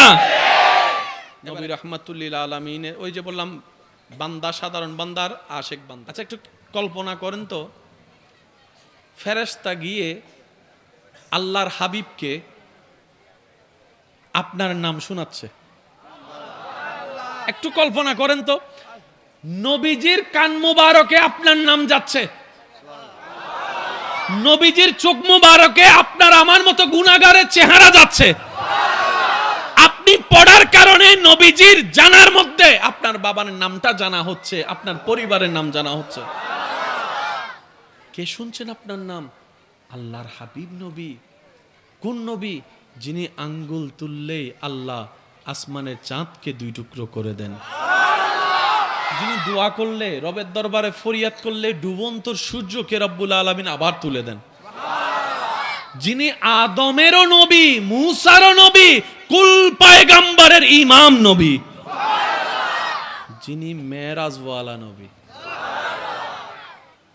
ওই নবী আপনার নাম শুনছেন। আশেক তো সেখানেই পাগল হয়ে যায়। আশেক বলে যে এর চাইতে বড় সৌভাগ্য আর কি হতে পারে। মনে রাখবেন ভাই, সাধারণ বান্দাদের বিচার কঠিন হবে, আশেকদের বিচার সহজ হবে।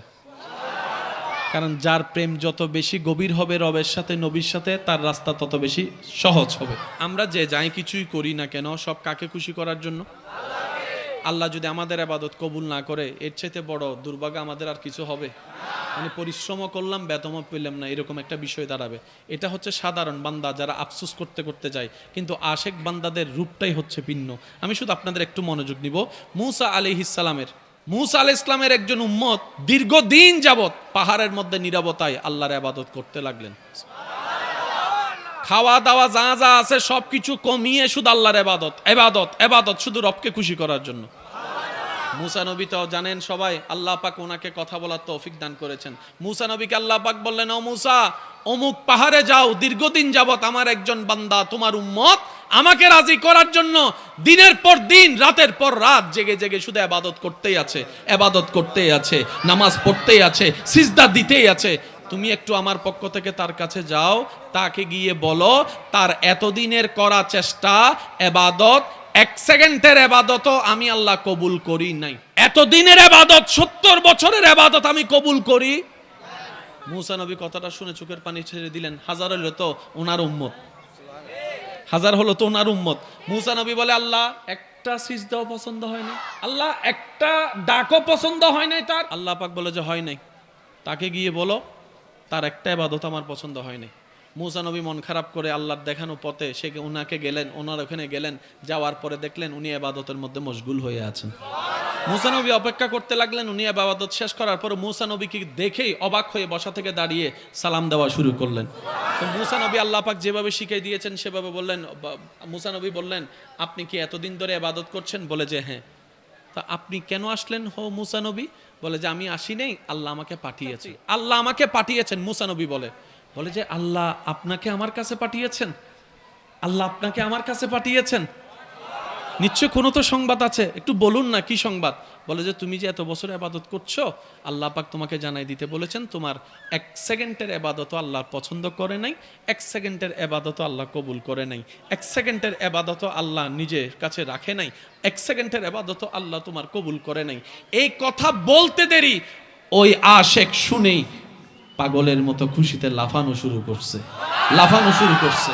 মুসা নবী ওনার অবস্থা দেখে বলে, তুমি কি পাগল হয়ে গেলা?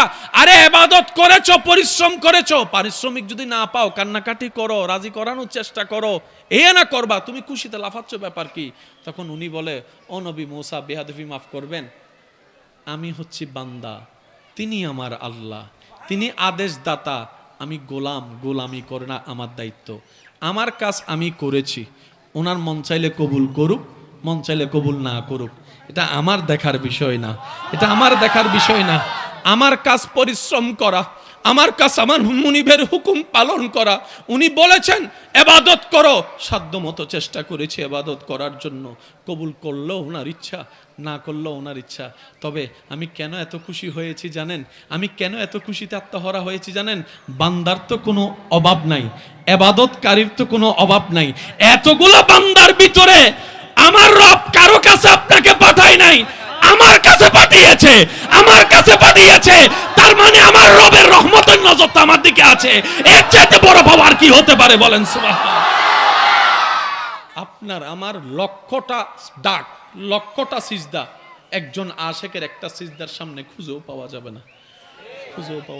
সুবহানাল্লাহ বলে না? কথাটা শব্দটা একটু ওজনটা নেওয়ার চেষ্টা করবেন। আমার কাজ কবুল করবে কি করবে না সেটা আমার বিষয় না, সেটা আমার মওলার ইচ্ছা। কিন্তু নজরটা তো আমার দিকে আছে, না হয় আপনাকে পাঠালো কেন? একজন গোলামের জন্য এর চেয়ে বড় পাওয়া কি হতে পারে? মওলার রহমতের নজরটা তো আছে। এই খুশিতে আমি আত্মহারা হয়ে পাগলামি করতেই আছি, খুশিতে যে আমার মওলার নজর তো আছে। সাথে সাথে মুসা নবীকে আল্লাহ তাআলা আবার ইলহাম করলেন, ও মুসা, আমার পাগলা বান্দাটাকে বলো তার প্রত্যেকটা ইবাদত আমি কবুল করেছি, শুধু তার এই পাগলামিটার কারণে আমি আল্লাহ তার সমস্ত ইবাদতকে কবুল করে নিয়েছি। তিনি আমাদের রহমান, তিনি আমাদের রহিম। সেজন্য নবী বলেছেন, উম্মত যাই কিছু হোক মন ছোট কইরো না, লা তাকনাতু মির রাহমাতিল্লাহ আয়াতটার দিকে যদি আমরা একটু মনের চোখটা দিয়ে গভীরে যেতে পারি, হাজারটা প্রশ্নের উত্তর আল্লাহ এক আয়াতে দিয়ে দিয়েছেন। রবের ফরমান, বান্দা লা তাকনাতু, কখনোই নিরাশ হইও না। লা তাকনাতু, রব বলছেন বান্দাকে, বান্দারে কখনোই নিরাশ হইস না, কখনোই মন ছোট করিস না, কখনোই মন খারাপ করিস না, কখনোই হতাশ হইস না, কখনোই নিজেকে অবাগা মনে করিস না, কখনোই নিজেকে বেসাহারা মনে করিস না, কখনোই নিজেকে বর্ষাহারা মনে করিস না।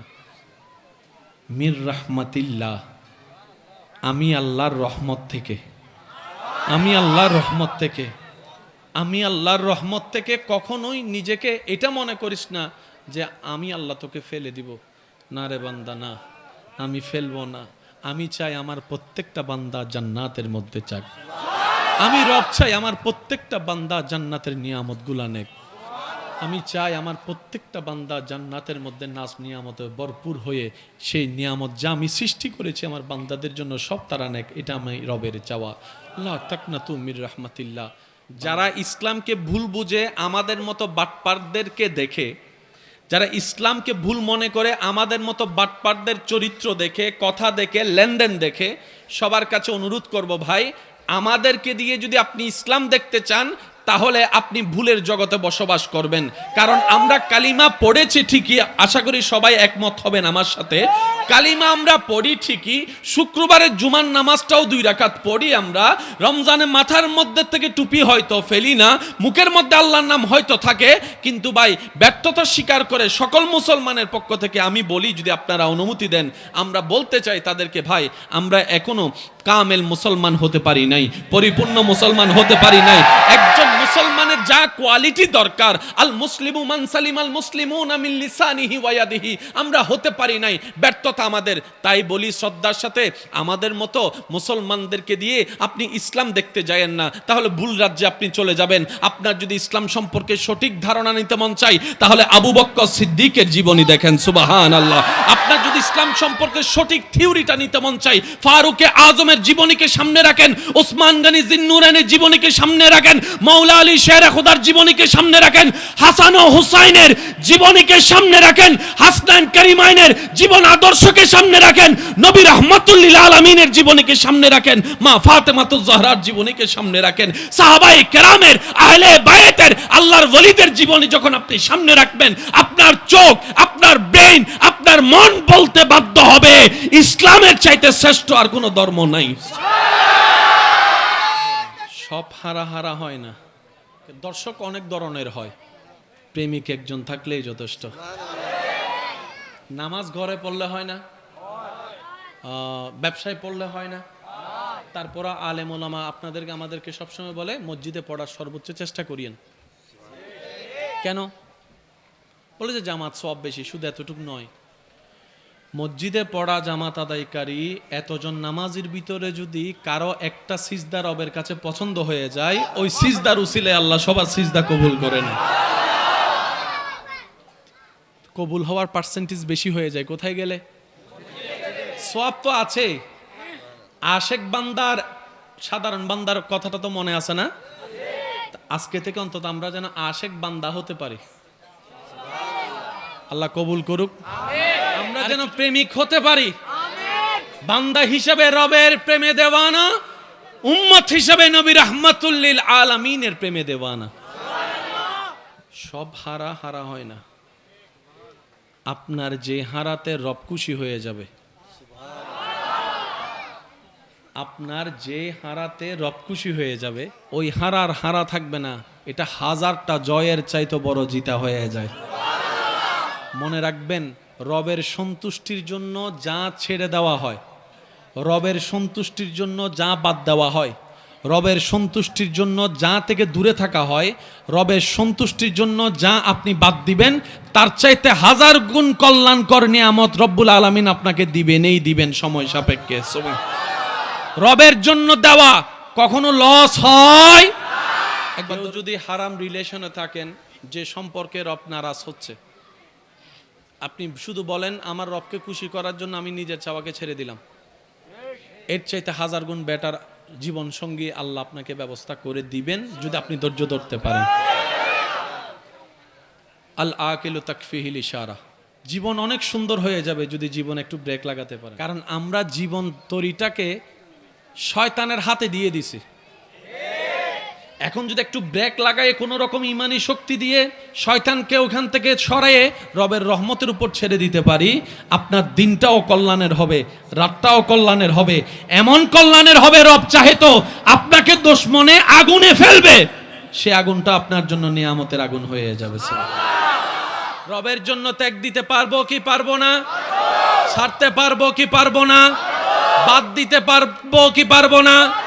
এবার কারো অভ্যাস আছে, মনে করেন আর কি, আমি দোষ দিচ্ছি না কাউকে, যিনি ধরেছেন উনি কিন্তু নিজে থেকে ধরে নাই, হয়তো দেখে ধরেছেন আর না হয় বন্ধু ধরাইছে। এখন মনে মনে নিয়ত করেন, আল্লাহ আমি এই কাজটা করি, তুমি নারাজ হও, আমি বুঝি নাই, আজকে বুঝতে পারছি। আল্লাহ আমি আজকে থেকে চেষ্টা করব এই এই এই কাজগুলোকে বাদ দিতাম, কিন্তু আমি তো পারবো না শয়তানের সাথে যুদ্ধ করে, কারণ শয়তানে তো বড় চালাক আমার চাইতো। আল্লাহ আউযু বিল্লাহি মিনাশ শাইতানির রাজিম, আমি তোমার কাছে সাহায্য চাই, আমি চেষ্টা করব তুমি সাহায্য করো, আমি চেষ্টা করব তুমি সাহায্য করো। এমনও হতে পারে আপনার বদ অভ্যাসগুলোর জায়গায় ভালো ভালো অভ্যাসগুলো এসে আপনার অন্ধকার জীবনকে আলোকময় করে দিবে। সুবহান। আওয়াজ দিয়ে বলেন, আল্লাহ চাইলে পারে কি পারে না? আল্লাহ চাইলে পারে কি পারে না? আল্লাহ চাইলে দিতে পারে কি পারে না? বর্ষাটা আল্লাহর উপর রাখতে পারলে আল্লাহ দিবে। যাই বিপদ আসুক জীবনে, বর্ষা হারা হওয়া যাবে না। ছাড়তে হবে কার খুশির জন্য? আল হুব্বু ফিল্লাহ ওয়াল বুগযু ফিল্লাহ। দেখবেন আপনার অন্ধকার জীবনও বাতি জ্বলবে। একটা অনুরোধ করব, রাখবেন ইনশাআল্লাহ? সবার তো আর মা নাই, সবার বাবাও নাই, কারো মা আছে কারো বাবা নাই, কারো বাবা আছে কারো মা নাই। আবার অনেকে আছেন যাদের মাও নাই বাবাও নাই, অনেক দিন হয়েছেন মা বাবাকে দেখতে পান নাই। থাকতে হয়তো সেবা করার তেমন সুযোগ পাই না, কিন্তু হারানোর পরে মনটা কাঁদে। যখন মা তুমি ছিলা, পকেটে টাকা ছিল না, আমের সিজনে আম কিনে খাওয়াইতে পারি নাই তোমাকে। আজকে মা পকেটে টাকা অনেক আছে বাবা, কিন্তু আজকে তুমি নাই, তুমি নাই, তুমি নাই। এরকম হাজার আফসোস করনেওয়ালা মা সন্তান, বাবার সন্তান এখানে আছে। মা বাবাকে যদি দেখতে মন চায়, আমি অনুরোধ করে বলি, ইচ্ছা করলে নিবেন। আপনারা যত ভাই বোন আছেন সবাই এক জায়গায় বসবেন, 5 মিনিটের জন্য হলো সব ভাই বোন এক জায়গায় বসবেন। মাও কবরে বাবাও কবরে। আপনারা যখন সব ভাই বোন এক জায়গায় বসবেন, আপনি একটু ঠান্ডা মাথায় খেয়াল করলে দেখবেন কারো চোখে মায়ের চোখ বেশি উঠছে, কারো নাকটা মায়ের নাকের সন্ধান দিচ্ছে, কারো হাসিটা মায়ের হাসির অনুরূপ হয়েছে, কারো বলাটা বাবার আওয়াজটাকে মনে করাই দিচ্ছে, কারো হাত লাড়াটা বাবার সে শাসনটাকে মনে করাই দিচ্ছে। আপনারা সব ভাই বোন এক জায়গায় হবেন, দেখবেন আপনার নিজের মন বলবে, সব ভাই বোন এক জায়গায় হওয়ার কারণে মনে হচ্ছে আমার মা বাবাও এখানে আছে। যারা স্বামীরা আছেন, স্ত্রীরা আছেন, আমার আবদার করে কথা বলে যাচ্ছিস, নেওয়ার চেষ্টা করবেন। এক ছাদের নিচে থাকলে অনেক কিছু হয়, হচ্ছে, হবে। সুখের আশায় যেখানে যাওয়ার চিন্তা করতেছেন সেখানেও যে একদম সুখের ফ্যাক্টরি আছে, বিষয়টা তা নয়। সুখী যদি হতে চান গাছতলাও হতে পারবেন, যদি সুখ না থাকে রাজপ্রাসাদও সুখ। তাহলে আপনিও জানেন আমিও জানি সুখ আসে কার পক্ষ থেকে। তাহলে একটা কাজ করেন, স্বামীরও ভুল আছে না নাই? বউয়েরও ভুল আছে না নাই? হাঁটতে বসতে চলতে চাইতে আমাদের সবারই তো ভুল আছে। আল্লাহর কাছে তওবা করে ফেলেন দোনোজনে, আল্লাহ আমরা পারতেছি না চালাইতে, এবার তুমি চালাও। আমি স্বামী হয়ে স্যালেন্ডার করলাম, উনি বলবে যে আমি বউ হয়ে স্যালেন্ডার করলাম, তোমার রহমতের ভিক্ষা চাচ্ছি। আল্লাহ আমরা আলাদা হয়ে গেলে বাচ্চাগুলো আলাদা হয়ে যাবে, জীবন নষ্ট হয়ে যাবে। আল্লাহ তোমার ইচ্ছার উপর ছেড়ে দিলাম। দেখবেন আপনারা দুইজন তওবা করে রবের কাছে সাহায্য চাইতে থাকবেন, আপনাদের বাঙ্গা ঘরটাকে আলোকময় শান্তির ঘর রব্বুল আলামিন নিজেই ব্যবস্থা করে দিবেন। রব যখন শান্তি দিতে চায়, ফেরাউনের ঘরে আসিয়া, রব যখন শান্তি দিতে চায় মিস্টার ফেরাউনের ঘরে ওনার প্রেমিক বান্দি আসিয়াকেও শান্তির ব্যবস্থা করে দেন। আর রব যদি শান্তি দিতে না চায়, নমরুদের মতো রাজপ্রাসাদের মধ্যে থেকেও জোতার বাড়ি। বুঝতে পারছি কথা? আমাদের মেইন কানেকশনটা লাগবে কার সাথে? তা আল্লাহর সাথে লাগাবো কিভাবে? আল্লাহ সেই জন্য আমাদের কাজটা সহজ করার জন্য আল্লাহ নিজের পক্ষ থেকে মনোনীত যাকে পাঠিয়েছেন তিনিই হচ্ছে নবী রাহমাতুল লিল। রব বলে যে কানেকশন যদি আমার সাথে লাগাতে চাও, আগে তোমার কানেকশনটা নবীর সাথে লাগাও, ওই নবী সময় সুযোগ বুঝে তোমার কানেকশনটা আমি রবের রহমতের সাথে লাগাই দিবে। এই কানেকশনটা লাগানোর জন্য নামাজের দরকার, বড়দেরকে সম্মানের দরকার, ছোটদেরকে স্নেহ করার দরকার, অযথা কথা বলা থেকে মুখকে হেফাজত করার দরকার। ছড়ার পথে হাঁটার পথে চোখ তো অনেক দিকে যাবে, যাওয়ার পরও চোখকে কন্ট্রোল করে কন্ট্রোল রাখার দরকার, মেজাজকে কন্ট্রোল করার দরকার, হাতকে কন্ট্রোল করার দরকার। তর্ক ছিল, আছে, থাকবে, ঝগড়া ছিল, আছে, থাকবে, কিন্তু ঝগড়া তর্কে এই পর্যন্ত আমার দেখায় কোনো সমাধান আমি দেখি নাই। আপনি দেখেছেন কিনা আমার জানা নাই। তর্কে ঝগড়ায় সময় নষ্ট হওয়া ছাড়া, বন্ধুত্ব শত্রু হওয়া ছাড়া, আপন পর হওয়া ছাড়া, আত্মীয়তার বন্ধন ছিন্ন হওয়া ছাড়া, কাছের মানুষ দূরে যাওয়া ছাড়া আর কোনো লাভ হয়েছে বলে দেখা যায়? ইসলাম প্রতিষ্ঠিত হয়েছে তর্ক দিয়ে নয়, মোহাব্বত দিয়ে। ইসলামের শুরুটা আমাদের নবীকে দিয়ে হয় নাই, ইসলামের শুরুটা হয়েছে আদম নবী দিয়ে। ইসলামের শুরুটা হয়েছে আদম নবীকে দিয়ে, কমপ্লিট হয়েছে আমাদের নবীকে দিয়ে। সেজন্য নবীজির কাছে যে আয়াতটা আল্লাহ নাজিল করেছেন, ওই আয়াতের দিকে যদি মনের চোখ দিয়ে একটু দেখা যায় তাহলে আপনার কাছে সবকিছু ক্লিয়ার হয়ে যাবে। সেটা কি? রব্বুল আলামিন বলে, আল-ইয়াওমা আকমালতু লাকুম দীনাকুম ওয়া আতমামতু আলাইকুম নিয়ামাতি। ও হাবিব নবী রাহমাতুল লিল আলামিন, আজকের দিনে আমি আল্লাহ দিনকে পরিপূর্ণ ঘোষণা করলাম। তো পরিপূর্ণ শব্দ আসে কোথায়? যেটার কাজ আগে থেকে শুরু হয়। কমপ্লিট শব্দ আসে কোথায়? যেটার কাজ আগে থেকে শুরু হয়। রব্বুল আলামিন বলছেন, আদম নবীকে দিয়ে ধর্ম ইসলাম যেটা শুরু করেছি, আপনি নবীর আমলে সেটাকে আমি কমপ্লিট ঘোষণা করে দিলাম। কি সৌভাগ্য দেখেন, আমরা সেই নবীর উপর দরুদ পড়ি, পড়ার চেষ্টা করি যার উপর স্বয়ং আল্লাহ নিজে দরুদ পড়েন। আর একটু জোরে বলি না? আল্লাহ আমাদেরকে সুযোগ দিয়েছেন পড়ার। ইন্নাল্লাহা ওয়া মালাইকাতাহু ইউসাল্লুনা কন্টিনিউয়াস ইউসাল্লুনা আলান নবী। জোরে বলেন আলান নবী। শব্দটা একটু খেয়াল করবেন, আলান নবী, আলা রাসূল নয়, সুবহানাল্লাহ। আলান নবী, আলান নবী। নবী কাকে বলে? নবী হওয়ার শর্ত কি কি? রসুল কাকে বলে? রেজাল কাকে বলে? রজুল কাকে বলে? নবী কাকে বলে? ইয়া আইয়ুহাল্লাযীনা আমানু, রব বলছেন আমি পড়ি, আমার নিষ্পাপ ফেরেশতারাও পড়ে। ইয়া আইয়ুহাল্লাযীনা আমানু, ও ঈমান ওয়ালো তুম ভি পড়ো। খামোশ মত রহনা, তুম ভি পড়ো। নির্দেশকার কাদের উপর? মুমিনের উপর। কাদের উপর? এবার মুমিন নির্দেশটা পাওয়ার পরে দরুদ পড়া শুরু করছে। আপনি দরুদ ইব্রাহিমটাই নেন, আল্লাহুম্মা সাল্লি আলা সাইয়্যিদিনা মুহাম্মদ। হাজারবার দরুদ পড়েছি আমরা, কখনো খেয়াল করেছি দরুদের অর্থটা কি? দরুদ পড়ে যদি একবার, নবীর ভাষ্য মোতাবেক তার জন্য সওয়াব বরাদ্দ হয় 10টা। ওই একবার পাঠ করনেওয়ালা দরুদের কারীর উপরে গুনাহ মাফ হয় 10টা, মর্যাদা বাড়ানো হয় 10টা। এবার বলুন দরুদ কয়বার? ফায়দা কয়টা? দরুদ কয়বার? একবার দরুদ 30টা ফায়দা। আরো চমৎকার উপহার হচ্ছে, নবী বলেন আমার উম্মত দরুদ পড়ে, আমি নবী তা শুনি। যে আমার উপর দরুদ পড়ে তার নামও জানি, তার বাবার নামও জানি, তার ঠিকানাও জানি। একটা হচ্ছে সাধারণ বান্দা আর একটা হচ্ছে আশেক বান্দা। একটা হচ্ছে সাধারণ বান্দা, যেমন আমরা যেদিকে লাভ দেখি সেদিকে ফাল মারি। লাভ যদি থাকে দুশমনের সাথেও বন্ধুত্ব রাখি, আর যদি লাভ না থাকে নিজের ভাইয়ের চেহারাও দেখতে রাজি।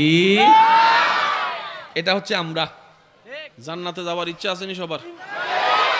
জান্নাতে যাওয়ার রাস্তাটার নামই হচ্ছে ইসলাম। জান্নাতে যাওয়ার যে রাস্তা, ওই রাস্তা যেটাকে সিরাতে মুস্তাকিম বলে, ওই সিরাতে মুস্তাকিম রাস্তাটার নামই হচ্ছে ইসলাম।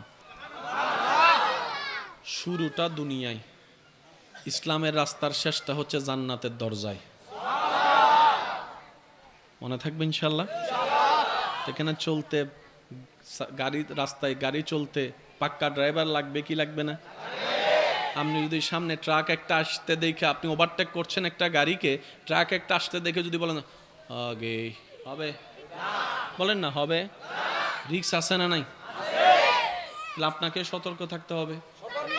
যিনি চালাচ্ছেন উল্টা পথে আসছেন, ওনাকেও সতর্ক রাখতে হবে। পাক্কা রাস্তার মধ্যে যদি ড্রাইভার হওয়া না যায়, যে কোনো মুহূর্তে অ্যাক্সিডেন্ট হওয়ার সম্ভাবনা। সেজন্য যখন নতুন ড্রাইভার রাস্তায় নামে, গাড়ি চালান শিখে, পাক্কা ড্রাইভার পাশে একই তত্ত্বটা কোরআনে আল্লাহ পাক আমাদেরকে দিয়েছেন, ওয়াকুনু মা'আস সাদিকিন। এর আগে আল্লাহ পাক বলছেন, ইয়া আইয়ুহাল্লাযিনা আমানু, ও নামাজিরা, ও রোজাদাররা, ও হাজিগণ, ও জাকাতিগণ, জাকাত দেনওয়ালাগণ, তোমরা যা করছো জান্নাত পাওয়ার জন্য যে সওয়াব, শয়তান মুহূর্তে তোমাদেরকে ট্র্যাপে ফেলে অ্যাক্সিডেন্ট করাই দিতে পারে। শয়তানের সেই পদাঙ্গ অনুসরণ করে তোমরাও ভালো ধরতে গিয়ে খারাপ ধরে ফেলতে পারো, আলোর মধ্যে যেতে গিয়ে তুমি হয়তো অন্ধকারে চলে যেতে পারো। শয়তানের ট্র্যাপ যারা বুঝে, আমি রবকে খুশি করে প্রিয় বান্দা হয়েছে, এমন প্রিয় বান্দা খুঁজে তাদের সাথে বন্ধুত্ব করো, চলতে থাকো। সুবহানাল্লাহ। আমি আমার ভালোর কথা ভাববো, আপনি আপনার ভালোর কথা ভাবেন।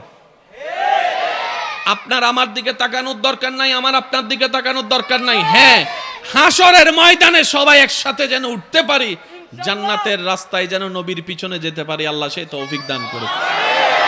আর কে জান্নাতি জানি, কে জাহান্নামী জানি, কিন্তু জান্নাত পাওয়ার যোগ্যতা না থাকলেও মনে আশাটা আছে। আমার মতো কার কার আশা আছে? কখনো খেয়াল করছেন পরীক্ষা ভালো করে পড়িই নাই, পাশ করার আশাটা করবো কেন? টাকা নাই, আমেরিকা যাওয়ার স্বপ্ন দেখলাম কেন? এটা তো মেনে নেওয়া যায় কারো না কারো থেকে। জান্নাতে যাওয়ার এবিলিটি আমার নাই, আপনার নাই, তারপরে কিন্তু জান্নাতে যাওয়ার স্বপ্ন সবার মনের মধ্যে, এক কোণার মধ্যে একটা আশা আছে। আপনি জানেন এই আশাটা কোত্থেকে এসেছে? কারণ আপনি কখনো খেয়াল না করলেও আপনার মনের জানা আছে, আপনার একজন রব আছে যার নাম রহমান, আপনার একজন রব আছে যার নাম রাহিম, আপনার একজন রব আছে যিনি মালিক, আপনার একজন রব আছে যিনি খালেক, আপনার একজন রব আছে যিনি করিম, আপনার একজন রব আছে যিনি গফুরুর রহিম। সুবহানাল্লাহ। আপনার একজন রব আছে যিনি সেকেন্ডের আগেই দিনকে রাত, রাতকে দিন বানাই দিতে পারে। ইন্নাল্লাহা আলা কুল্লি শাইইন কাদির ওয়ালা একজন রব আপনার আছে। আপনার মনের সেই বিশ্বাসটা আছে। আপনার মনের মধ্যে আরেকটা বিশ্বাস আছে, আপনার একজন নবী আছে যিনি হচ্ছেন রউফুর রহিম। সুবহানাল্লাহ।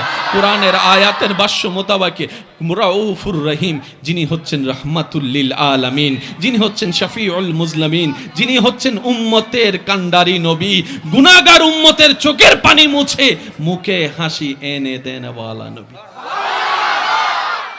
আপনি খেয়াল না করলেও আপনার মন কিন্তু এটা খেয়াল করেছে। সেজন্য আপনার হাজার কিছু করার পরও মনের একটা বাতি জ্বলতো,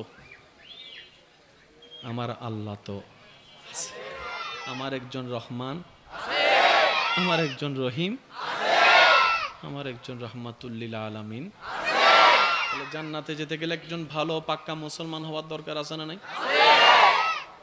আমি এখনো পাক্কা মুসলমান হতে পারি নাই। আমার মতো কে কে আছেন হাত তোলেন। পাক্কা মুসলমান আমি হতে পারি নাই। আপনারা? পারছি? আমি যেদিকে আঙ্গুল দিব সেদিকে আওয়াজ দিবেন। পারছি? রবের প্রিয় বান্দা হওয়ার মতো মুসলমান হতে পারছি? মুখ মুসলমান হতে পারছে? আমাদের চোখ মুসলমান হতে পারছে? আমাদের হাত মুসলমান হতে পারছে? আমাদের নিয়ত মুসলমান হতে পারছে? আমাদের পা মুসলমান হতে পারছে? আমাদের কিছুই এখনো পরিপূর্ণ মুসলমান হতে পারে। মুসলমান ছাড়া তো কেউ জান্নাতে যাবে না। আপনি যুদ্ধ করেন আর তর্ক করেন আর কলার ধরেন, বাস্তবে এটাই, দিন শেষে আপনাকে এটাই মানতে হবে, মুসলমান ছাড়া কেউ জান্নাতে যাবে না। তো মুসলমান তো বলনেওয়ালাকে বলে না, মুসলমান হচ্ছে ভিতরে যা তা বাহিরের চরিত্র দিয়ে, স্বভাব দিয়ে বিস্তারিতভাবে প্রকাশ হওয়া। আমরা এমন মুসলমান, আমি আমার কথা বলছি, মানুষ বলে অ্যাক্সিডেন্ট করে এত মানুষ মরে, তে মরে না, ঠাডা ভরে এতগুলা মরে, এগুলা হচ্ছে কারা?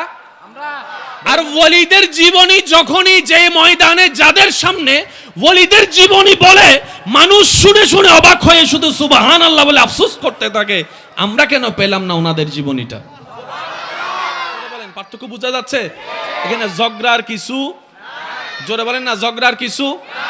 মনে রাখবেন, আমাদের যে ধর্ম, মুসা নবীর উম্মতেরও একই ধর্ম, ঈসা নবীর উম্মতেরও একই ধর্ম। আমাদের ধর্মে কালিমার মধ্যে লা ইলাহা ইল্লাল্লাহ আছে? একটু উত্তরটা দেন। প্রত্যেকটা নবীর উম্মতের কালিমার মধ্যে লা ইলাহা ইল্লাল্লাহ আছে। তাহলে শুরু হয়েছে আদম নবী থেকে, শুরু হয়েছে আদম নবীকে দিয়ে। আদম নবীর ব্যাপারে সমস্ত মানুষের একমত, দল মত নির্বিশেষে। মাটির উপরে আসমানের নিচে প্রথম মানব যিনি এসেছেন ওনার নাম আদম আলাইহিস সালাম, এই কথা নিয়ে কারো কোনো দ্বিমত। তাহলে আদম নবীর আগে যদি কোনো মানুষই না থাকে, আদম নবী যদি ফার্স্ট পার্সন হয়, তার মানে আদম নবীর ধর্মটাই সবচাইতে পুরাতন ধর্ম, সবচাইতে প্রথম ধর্ম। আদম নবীর আগে কোনো মানুষ, তার মানে ইসলাম ধর্মের চাইতে প্রাচীন কোনো ধর্ম, ইসলামী ফার্স্ট, ইসলামী লাস্ট। সবাই লেটেস্ট খুঁজে, আইফোন পকেটে আছে, তারপরও চোখ মন পড়ে আছে 16 এর দিকে। পকেটে কিন্তু অলরেডি 14 প্রো ম্যাক্স 15 আছে। ওই নতুন, নতুন কাকে বলে? যেটার পরে আর আসে নাই, এটাই লাস্ট। এবার বলেন, আপনার জানা মতে কোরআনের পরে আর কোনো কিতাব আসছে? তাই কোরআন হচ্ছে সবচেয়ে লেটেস্ট। জোরে বলেন না। আমাদের নবীর পরে আর কোন নবী আসছেন?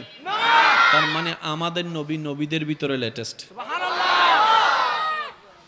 যারা লেটেস্ট পছন্দ করে তাদের জন্য ইসলাম ইজ দ্য বেস্ট চয়েস, সর্বদিকে গোছানো পরিপূর্ণ। হ্যাঁ, আমি সেই জায়গায় একটা অনুরোধ করব, যারা আমি সঠিক না তিনি সঠিক না আপনি সঠিক, এই শব্দের প্রশ্নের আসল উত্তর যতদিন হাসরের ময়দানে না যেতে পারবো ততদিন ক্লিয়ার ভাবে 100 রাইট আনসার পাওয়া সম্ভব নয়। অনেক উপরে ভেষওয়ালা, ভিতরে বোমাবাজও ছিল, আবার অনেক রাস্তার ফকির, চোখে না লাগার মতো মানুষ আল্লাহর প্রিয় বন্ধু হয়ে বসে আছে। আমাদের দেখা এক জিনিস, রবের পছন্দ হওয়া আরেক জিনিস। আমাদের দেখা এক জিনিস, রবের পছন্দ হওয়া আরেক জিনিস।